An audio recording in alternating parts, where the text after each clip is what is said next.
Hey, welcome to our family history tour. We're going to take you on a guided tour of places in our past. Today we're going to travel along Newport Way because a lot of our history from 6th grade through high school happened along that route. We're going to travel from Eastgate Elementary to Newport High School with a number of side trips along the way. So, starting at Eastgate Elementary. One of the things you'll notice on our trip is that many of the buildings and houses along the way have changed over time. And that's to be expected because most of our history took place there about 60 years ago. I started at this school in 1960 when I was in 6th grade. But before that, my family lived in Seattle when I was in 1st through 5th grade.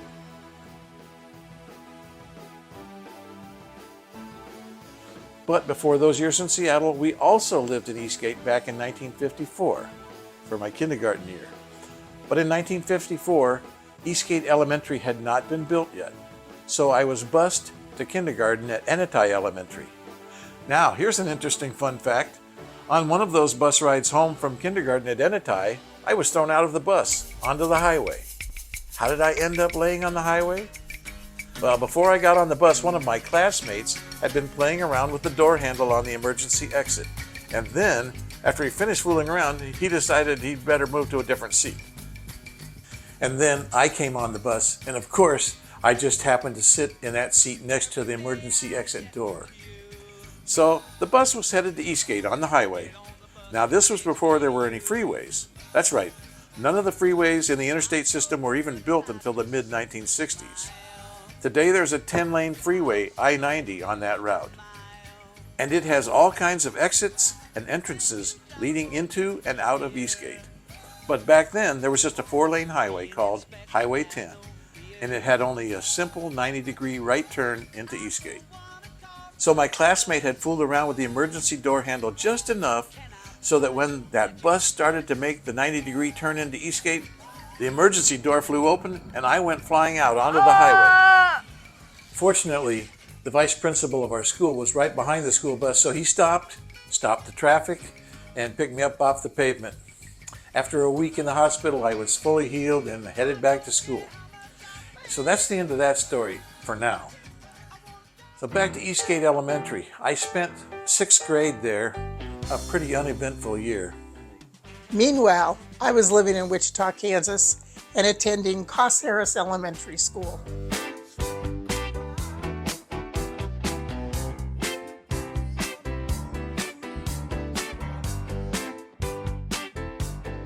So, as we leave Eastgate Elementary, let's take a quick side trip to Grandma Albie's house.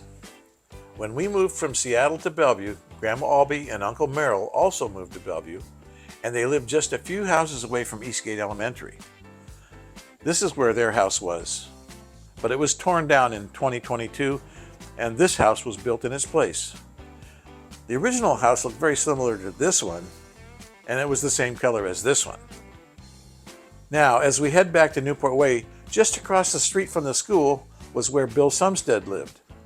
Remember that kindergarten classmate who messed with the emergency door on the bus when I got thrown out onto the highway? That was Bill.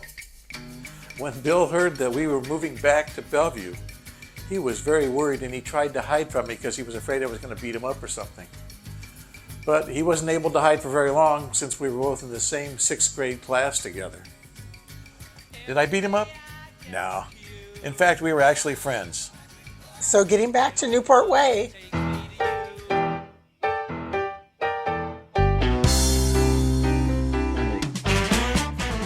here at the intersection of 150th and Newport Way, there was no traffic light back in the day. There was just a 4-way stop. On the northwest corner of this intersection is what we called the woods. There was no fence or barrier back then, and on the other side were the woods that led to the backyard of our house. To get to school every morning, all the kids in our neighborhood took the path from the Kessler's backyard through these woods. Across the intersection from the woods is Bill Stromberg's house. I got in trouble with Bill one day along with another friend, Jeff Day. The three of us were at Bill's house after school, and Bill asked his mother if she would like him to throw away a crate of rotten peaches she had. She was a little shocked that Bill wanted to be that helpful, but she said sure, and she thanked him. The three of us took the crate of rotten peaches across the intersection and hid at the edge of the woods. Then, whenever a school bus drove up and stopped at the intersection, we threw rotten peaches at the buses. Bill got in trouble, but Jeff and I were never identified as accessories to this crime. Okay, back to traveling down Newport Way.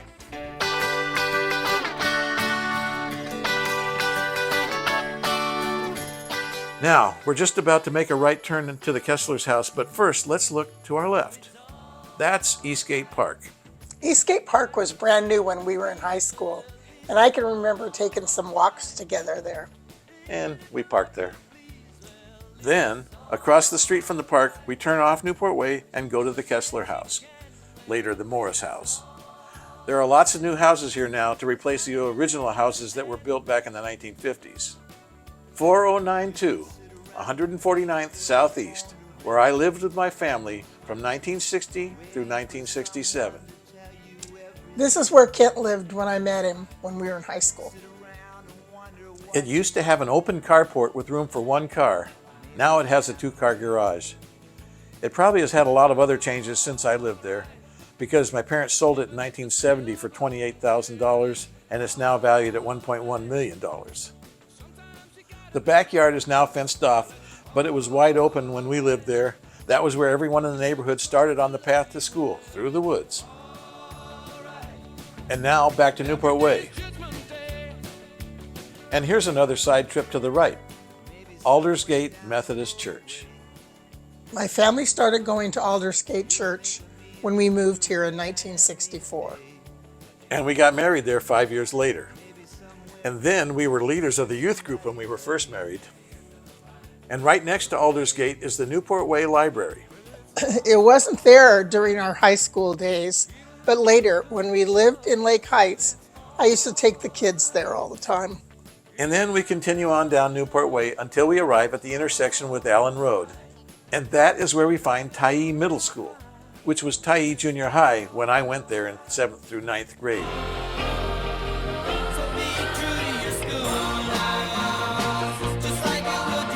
Now, this soccer field was just a rough grass field back in the 60s. It was used as a practice field for football.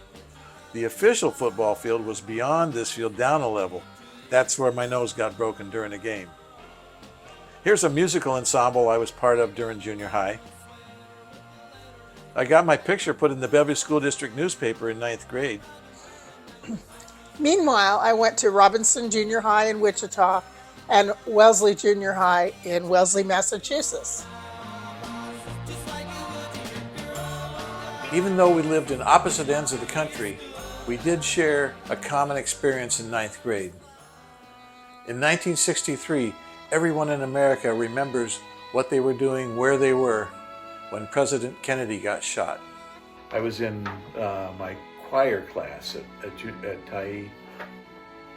When we had an announcement over the loudspeaker, you rarely had announcements over the loudspeaker. Yeah. They announced that President Kennedy had been shot. It was on a Friday. I was in Wellesley, Massachusetts, which, you know, that was Kennedy's home state. And we were supposed to have a dance that night. And they come on the loudspeaker and they said that they were sorry we were going to have to cancel the dance tonight because President Kennedy has been shot. And then they came on and said he had passed away.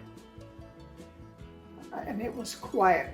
It just hit everybody really hard. I remember people at school crying, and there were people that were really upset.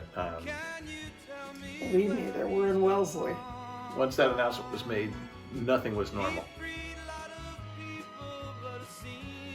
Well, on that somber note, let's get back to Newport Way and continue on down to Newport High School, where it all happened.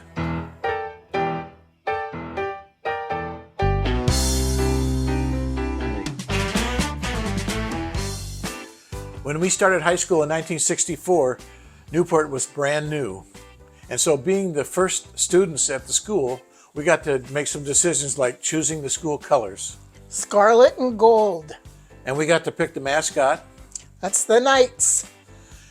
Newport looks quite a bit different today compared to what it looked like when it opened up in the 1960s.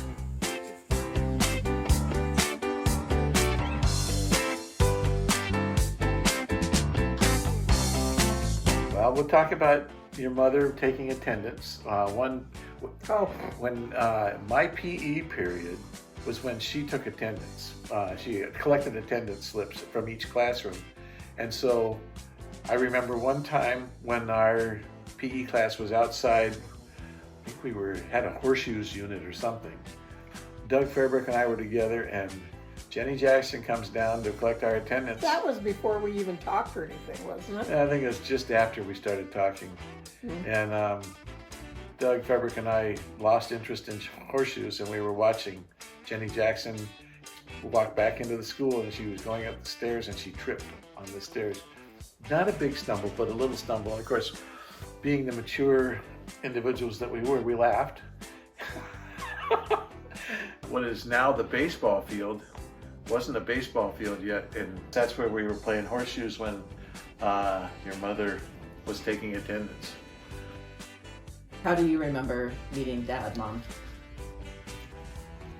Well, I guess I remember meeting him at Paula Hageling's party.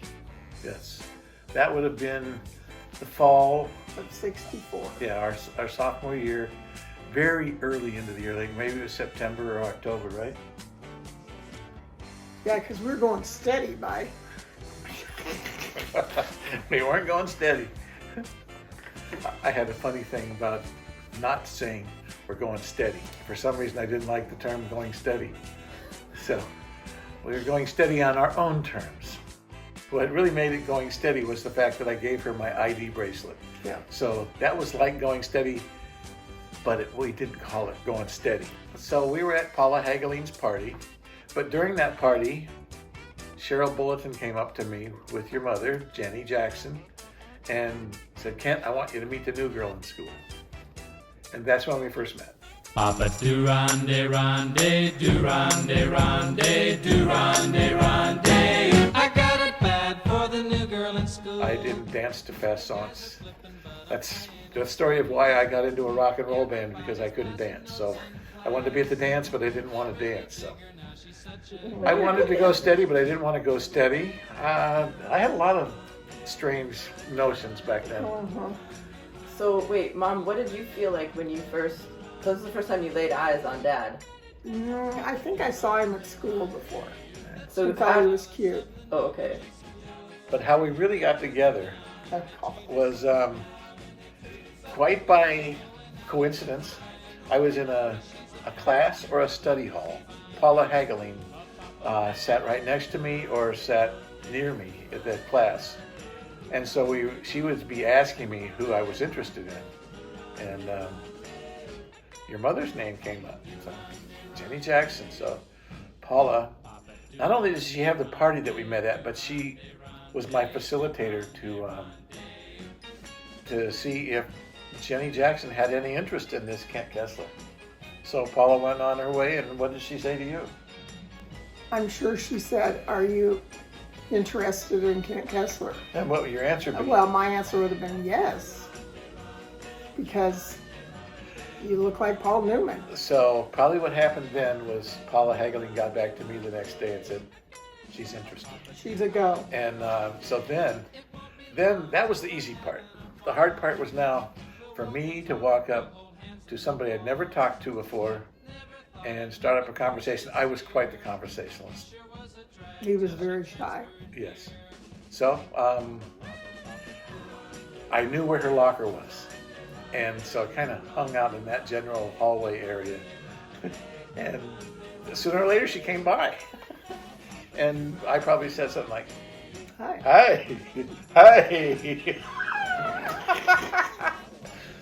And then I don't know what I said after that. I know. But what probably happened after that was, I mean, this is why you went to school, because there was events, social events. And so, like, you know, you could be at a basketball game. Oh, and she'll be at the basketball game too. Or you could be at an assembly. Oh, she's at the assembly. I remember we went to the same basketball game. I don't think we went together. No, we didn't. It was a basketball game at Sammamish High School. I remember we talked. We probably sat together during that basketball game. We came in separate cars, but we probably talked. And yeah, we did talk. That's when you asked me to go steady. Yeah, so we must have talked before then. But it was at a Sammamish High School basketball game that we decided to go steady but not go steady. I gave her my ID bracelet. Dad, when I you think first... we kissed at that Sammamish basketball game.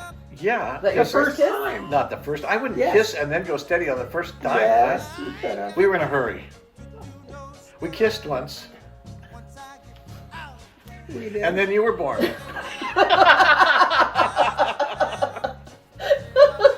So what did you think when you first met Mom? Like, what did you think of her? Because she says you looked like a young Paul Newman. So I thought she looked exotic. And had a perfect nose. Well, that came later when I noticed that you had the perfect nose, which is still perfect to this day.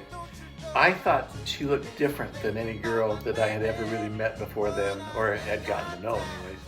And she looked kind of, exotic may not be a good word, but you know, she's intriguing, like a movie star. She was like a movie star. And Wow. not like, if you ever watched Gilligan's Island, she was not Mary Ann, she was Ginger. Let's just say that she looked different than any girl I'd ever met, and because of that, she stood apart from everybody. I mean, she was intriguing. She had a mystique. You had a mystique. Oh, Mystique. She really was self-confident. But I lied and said I was a cheerleader. So I was bamboozled. I know. I found out that your mother was not a cheerleader after we got married. No, that's not. It is true. I didn't find out until after we were married. But after you get past the initial how we met, we were, I would say, inseparable.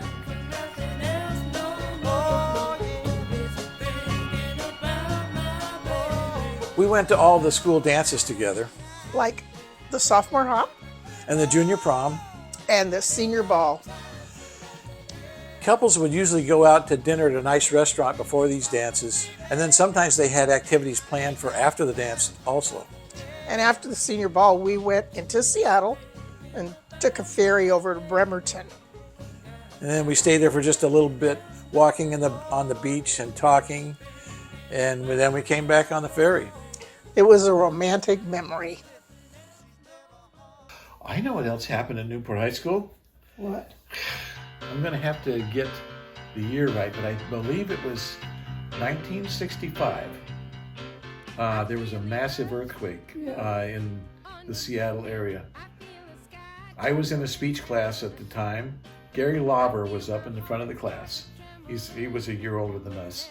And he was going through his speech. I have no idea what his speech was about, but I remember he was up front, and all of a sudden things started to rattle. And there were like 4 rows of desks. And first they started to rattle this way, and then they rattled this way. And they moved like 4 or 5 feet either way. And Gary Lauber, he tried to keep talking through it, tried not to get flustered, but he finally gave up. And then we all got out of there and we waited outside after the earthquake. I remember the speech class is right next to the gym, and there was a girls' class in the upper gym, and the bricks were falling off of the walls. Yeah. And you were in your English class, what happened? Yeah, well, the teacher, she was kind of a nut. And she was talking about something, and then she said, "Oh, and this is an earthquake." And then she collapsed to the ground. She didn't tell us to do anything, but she collapsed to the ground and crawled underneath her desk. What did you guys do? You didn't come out of your classes? Yeah, we ended up leaving our class. We didn't know what to do. They didn't train you back then, because... No, we did not expect an earthquake. Yeah. Remember that one summer night when we watched lightning bolts striking over Mercer Island? Yeah. Kent and I weren't seeing each other that summer, and so all of a sudden I heard what I thought was his Honda 50 coming down the driveway, and I just couldn't believe it, and I started to cry. He had come to see me. So we visited for a while, and we noticed that there was a loud thunderstorm going on outside. Looking outside, we saw a lightning bolt striking just in the sky over Mercer Island. And it wasn't raining, and it wasn't all that cold, so we just went out on her back deck and watched the lightning for a while. Her back deck faced westward, right towards the east side of Mercer Island. And so for about an hour or so, we just talked and watched lightning bolts continuously strike over Mercer Island. It was another real romantic moment. Well, I remember you guys taking us when we were little to see in the parking lot. We put our initials in the cement. As the senior class graduated, they would pour a whole sidewalk of concrete and the seniors would put their handprints in it. Mom and I put our handprints together. They have remodeled Newport High School since then, and those handprints have gone away. God only knows what I'd be without you. If you should ever leave me.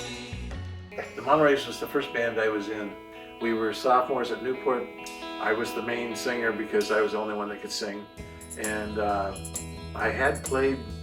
I'd taken 3 years of piano lessons, so I was supposed to be able to play something. And Uncle Keith taught me how to play chords on the piano, and I bought an organ. And so I was the organ player, and Claire Cruz, the guitar player, he was one of my best friends though. He was in our wedding. He lived in the house that is 2 houses away from where we lived in Newport Hills. He was the guitar player. Next door to him, between our house and Claire Cruz's house, was Phil Brooks' house. He was the drummer. Al Wise also played guitar. He was up in Newport Hills. His father is Ed Wise of Ed Wise Beauty and Barber Supply. Greg Arnold played sax. The sax was a big thing back Yeah, then. saxophone was a big thing. Actually, 2 horns was a big thing. So we started out with a sax player and a trumpet player. The trumpet player was Pat Lippert, and then Bob Younger was the bass player. Someday I'll find her then. I'll be much kinder then. I'll show her just. It was getting to the end of school when this happened, our sophomore year. We were getting to the end of school, and he needed to be free for the summer, is what he told me. Please tell me about this summer. I don't have any idea. I was just getting started into a rock and roll band, Oh yeah, that was and important. for some reason I just thought I needed to be out there and available during the summer, and keep all your options open. And what happened in that summer? Yeah. Well, I found you on the beach one time and tried to put a towel over you because I thought too much of you was showing. But Wait, Mom, what were you wearing? A bikini. It was an orange and red bikini. I thought it was yellow. Yeah, yellow and red, I guess. Yes. And, Or and, yellow and there was orange. flesh too. A lot of flesh. So Mom was looking real cute in her bikini at the beach, and you had wanted to be free from her. Well, the thing for of the it is, summer. when you have that much flesh showing, you're not only cute, but you're available. Wow. And it was me who needed to be available for the summer, not her. Mm-hmm. So then I kind of changed my outlook on being free for the summer. My summer of being available was over. I no longer felt it was important to be free for the summer.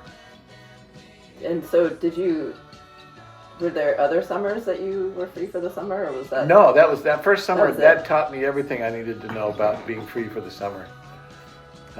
You learn as you go, you know? A little trial and error.